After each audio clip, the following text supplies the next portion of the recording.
समानान्तर श्रेणीमा रहेको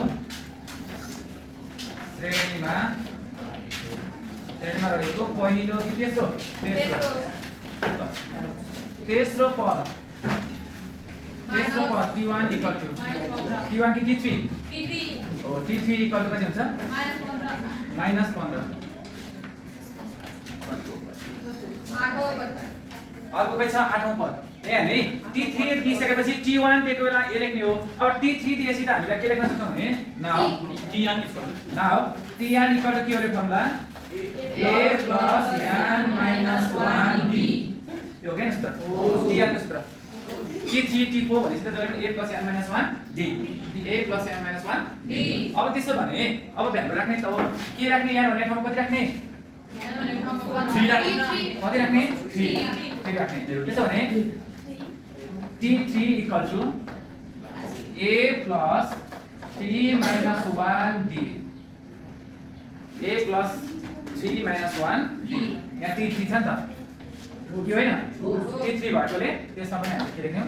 3 नै लेख्यौं 3 नै त्यसको T3 निकाल्यौं अब ध्यान राख्नु त अब कक्षा 9 मा पढेको सूत्र के त्यो घटाउने विधि प्रतिस्थापन विधि यहाँ प्रयोग हुन्छ है पढाएको नि 9 मा समीकरण भन्ने रेखीय समीकरण भनेर घटाउने विधि प्रतिस्थापन विधि भनेर पढाएको है कक्षा 8 मा ग्राफबाट हल्दा नि पढाएको थियो त्यस्तै गरी T3 भनेको पनि आछ यहाँ -15 equal to a plus 2d a plus 2d अब a को भ्यालु निकाल्दियौ प्रतिस्थापनबाट सजिलो हुन्छ a को भ्यालु निकाल्यो भने के हुन्छ त a को भ्यालु निकाल्यो भने यो 2d लाई त ल्याउँ यो 2d लाई निकाल्दा के हुन्छ -2 भनेपछि -15 -2d इक्वल टु a हो ल 2d लाई त ल्यायो और a बराबर के आयो -15 -2d ल यसलाई समीकरण 1 भनेर बुझिन्छ T3 भनेको ठाउँमा के राखेको 3 को भ्यालु राखेर a plus 3 minus 1 यहाँ भनेको 2d भयो 2d लाई यता ल्याउँदाखेरि के हुन्छ -2d a जस्तो जस्तै अब हामी जाउँ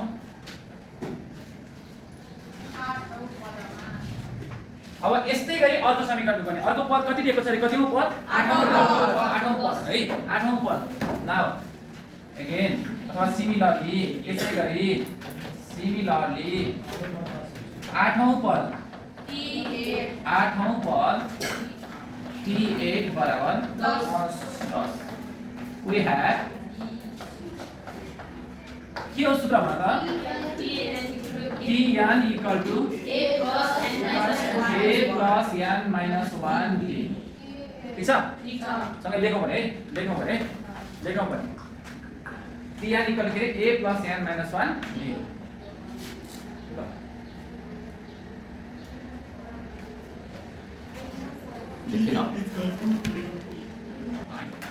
ल अब त्यसो भने T8 8औं पद भएको कारण T8 equal to a plus 8 minus 1 अब के गर्ने भन्दा अब T8 को भ्यालु कति आछ 10 equal to a plus 7d यो समीकरण 2 a को मान निकाल्नु पर्यो त अब a को र d को मान निकाल्नु पर्यो a को पहिले निकाल्छु यसमा है a को मान निकाल्छ a को भ्यालु राख्दिन ठीक छ यहाँसम्म भयो भएन केही समस्या तपाईँ प्लिज बोल्नु है बोलेन भने भोलि आज नबोलेर भुल्न पाइदैन ल यो चाहिँ किन माथि गर्नु नगरेको ए अब यसमा किन नगरेन म यसमा माथि भ्यालु निकाल्छ अब यसैमा राख्छौ के यसमा ल्याएर राख्छौ घटाउनेबाट गरिन्छ घटाउनेबाट तिमीलाई सबै पहिला अप्ठ्यारो हुनु पर्यो प्रतिस्थापनबाट सिकाएको के ठीक छ ल घटाउनेबाट गर्दा पनि बिग्रिदैन है ल अब सुन्नु अब के गर्ने भन्दा a को माथिको समीकरणबाट लेखौं माथिको समीकरण 1 बाट समीकरण 2 मा के को मान निकाले हैन a को मान समीकरण 2 मा राख्दा समीकरण 2 मा माथिको समीकरण 1 बाट a को मान समीकरण 2 मा राख्दा ल समीकरण 1 बाट a A को मान समीकरण A को मान समीकरण 2 मा राख्दा ल त्यसो भए A भने के आयो अरे माइनस 15 माइनस a plus 70 एक हात साथ दिउँ नातिकन 10 और 10 इक्वल टू ये भनेको क्या है minus 15 minus 15 minus 2d minus 2d plus 7 plus 70 अब त्यो minus 15 plus 7 हेर्नुस् त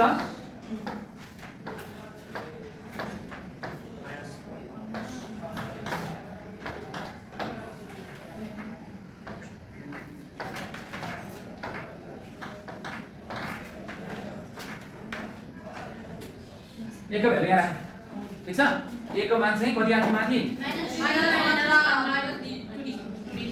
यहाँ त A को मान कति आथ्यो A equal to minus 15 minus 2d आथ्यो ठीक छ यसको मान मैले यहाँ तल राख्थे ल अब यसको साथी चिन्ने सँगै गर्ने 10 plus 10 इक्वल टु यो माइनस 15 लाई यता ल्याउने 10 plus 15 माइनस 15 लाई यता ल्याउँदाखेरि के हुन्छ plus 15 प्लस 15 माइनस 15 लाई यता ल्याउँदाखेरि प्लस 15 इक्वल टु ल माइनस 2d प्लस 70 ल 10 र 15 जोडा 25 equals to minus 5 25 equal to ल माइनस 2 प्लस 7 कति हुन्छ क्याल्कुलेट 5 प्लस 5 5d प्लस 5 है क्याल्कुलेट प्लिज गर्नुस् त माइनस 2 प्लस 7 5 कसरी 7 रुपैयाँ धन कमाएर 2 रुपैयाँ खर्च गरेपछि 5 रुपैयाँ धन बाँकी न बस्यो त्यसरी आले र जाडो भयो ओके हेर्ने 5d equal to 25 5d equal to 25 और d इक्वल टु 25 बाइ 5 और d इक्वल टु 5 त्यसलाई A को मान कति होला a equals to minus 15 minus 3 गरेर हो त्यहाँ राखेर माथि हामी लाइन पढेको कन्सेप्ट हो d को लाइन पढेको d को मान समीकरण 1 मा राख्दा नाउ d को मान समीकरण 1 मा राख्दा समीकरण 1 मा राख्दा d को मान समीकरण 1 मा राख्दा ल समीकरण 1 के थियो माइनस 15 माइनस 2d ए हुन्छ यो हो कि हैन ल और a equal to minus 25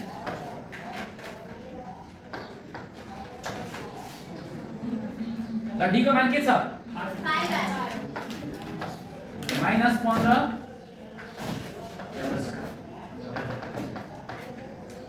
minus 15 minus 2 into 5 2 into 5 d को मान d को मान ठीक छ a equal to minus 15 minus 5 गुणा 10 कति आयो a equal to minus 25 a equal to minus 25 के भनेको छ 16 वटा पदको यो 16 वटा पदहरुको योगफल निकाल्ने a पनि आयो d पनि आयो ज्ञान पनि छ अब सकिदैन अब यसै निकाल्नु पर्यो नाउ नाउ पद संख्या n बराबर कति वटा 16 वटा अब 16 वटा पदको योगफल 16 वटा पदको योगफल जोडफल जम्मा यास्यान equal to what please tell me यहाँ के छ भन्दाखेरि A छ D छ M छ यहाँ हेर्नु है a छ a भनेको माइनस 25 हो के आयो अनि d भनेको कति छ 5 d भनेको छ 5 अनि यहाँ भनेको कति छ 25 कि 16 16 वटा पद त्यसैले यहाँ चाहिँ निकाल्न सकिदैन ल के गर्नुस् तपाईहरुले गर्नुस् त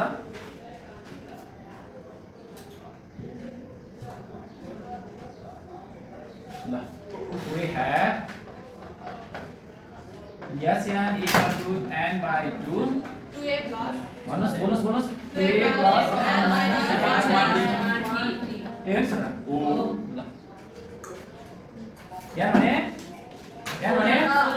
वो सारे मात्र हैन बोले सारे कति वटा n भनेको 16 भागा 3 इन्टु 2 इन्टु a भने माइनस 25 ठीक छ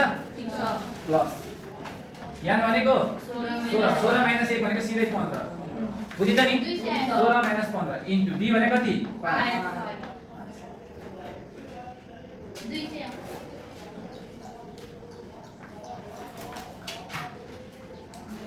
बताउनुस् त 8 आयो यता 16 लाई दिले भएको 8 25 गुणा 50 माइनस 50 प्लस 75 प्लस 75 ल calculate हाल्नुस् 8 into 25 8 into 25 as n equals to 200 therefore 16 वटा पदको योगफल S20 बराबर S20 बराबर 16 S16 equal to 200 हुन्छ यसरी गर्ने